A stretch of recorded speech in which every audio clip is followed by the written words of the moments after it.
Just being independent and living on my own and working as a gardener in a park should be enough that I feel like an Olympian, even if I'm not. So, yeah. I'm Bennett Dowling, and I'm here in Toledo, Ohio. I am a bilateral above knee amputee from a traumatic accident. Coming home from the hospital was unique for me because my accident happened out of the country. And by the time I came back to the American hospital system, I already was on the path towards healing.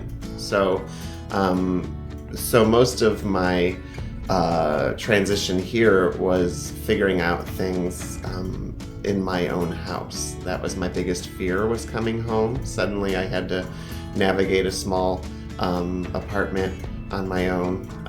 I have family nearby, but I'm really independent and bad at asking for help, so I knew that that was going to be a huge challenge, to need help.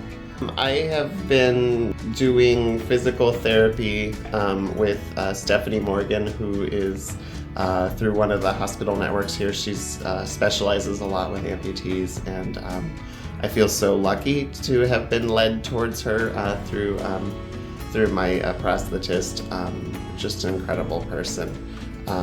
And so that's been a large part of my therapy. A lot of my therapy is in my job itself. It's a very physical job. And living on my own, a lot of that is just physical therapy, and the fact that I'm having to figure out on my own a lot how to do things. And I'm so grateful I have a physical job, because it pushes me probably more than I would push myself. My job is, I am what's considered a organic landscape horticulturist. So I work as the horticulturist or kind of one of the head gardeners at a organically managed park and nonprofit in Perrysburg, Ohio. And it's a really great team effort. We manage about 12 acres of land. I would say if my day-to-day process is that it is completely unknown from day to day. Sometimes when you work outside, things can change on a dime. But generally, if I'm able to make plans and stick with them, day to day in the summers, weeding and dragging hoses and sprinklers, and scouting for pest or disease issues, pruning, just the full lot.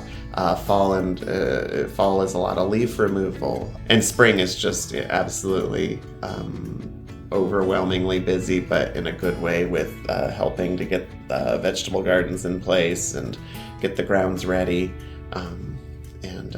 And then lastly, we work with volunteers a lot through the course of the seasons. So I get to work with volunteers, and I also teach classes as part of the job as well. So it's different every single day, to the point that it never gets boring. And sometimes you wish it would get boring just for a while. Milestones are a big one. And I think, as I mentioned, I feel like early on you set these milestones that are sometimes too ambitious, and you need to realize that going up the 4 steps on my back stoop to the house, that is a milestone. Going to the grocery store, I think the first time I grocery shopped on my own was a huge milestone. So it's all these little things. So I would say milestones, the most important ones are sometimes the small ones, and I try at the end of every week to look back and think, what can I do this week that maybe I wasn't able to do 2 weeks ago, or told myself that probably wouldn't be possible. And I think that's super important. And when I talk to other amputees who are frustrated, I tell them the same. I say, try to reflect each week, or maybe 6 months ago, what seemed like, well, I can't do that. And then you realize I can. It just might take 10 times longer and use 100% more energy. But that's okay. My goals on this journey with Perry, I've already met a lot of them with their help. But right now I'm using stubbies, which are also, I think, called foreshortened prostheses. So they've allowed me to do so much of my job and though it takes longer and uses a lot of energy, and I waddle like a duck sometimes unless I'm really paying attention to my stature. They've given me so much freedom. Now that we're moving up into the microprocessor knees, it's hard because it's exciting, but it's like the opposite of when a toddler learns to start walking and they can start doing more. I'm actually at first able to do less again. I suddenly am using forearm crutches, so where I've been able to carry 50-pound bags of soil and stubbies and go around in a greenhouse, suddenly I can't do anything very well except hold my crutches and not fall. But that's all part of the process, and it's working really well between Perry Prosthetics, finding the proper fit, and then that fit and everything is then allowing me to go to physical therapy with something that feels good, something that has been explained to me so I understand how it functions, and then I'm able to work on the walking, feeling safe in my prostheses and hopefully comfortable.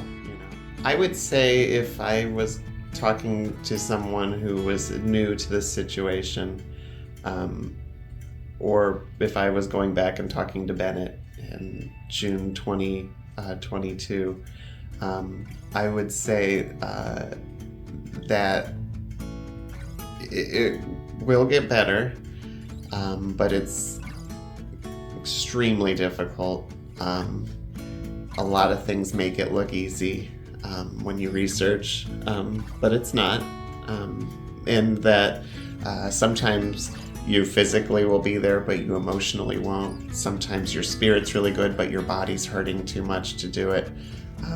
And I'm always having to be reminded by Stephanie, like, I need to give myself some grace, that's okay.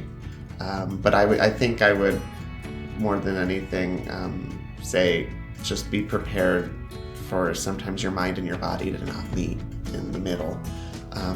But to try to push if you can, and try to be around people who aren't hard on you, but try to find someone like how I have Stephanie that says, like, yeah, I know you're really down about this, but that's not what we have time for right now. Right now we have time for walking.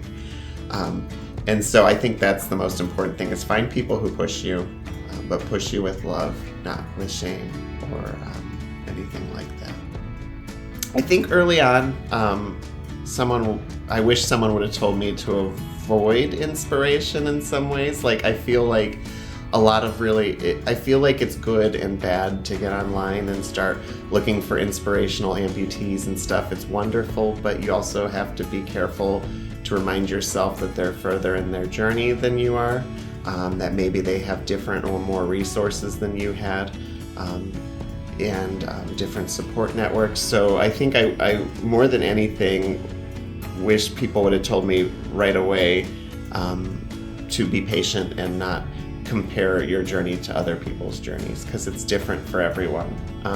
And I didn't realize that till about 6 months in, when I was really getting frustrated and depressed about my progress, because I wasn't looking at how well I was doing for what I needed to be doing. I was looking at people who were pole vaulters and adaptive skiers and people who are rock climbing, and I just needed to say in due time, but just being independent and living on my own and working as a gardener in a park should be enough that I feel like an Olympian, even if I'm not. So, yeah.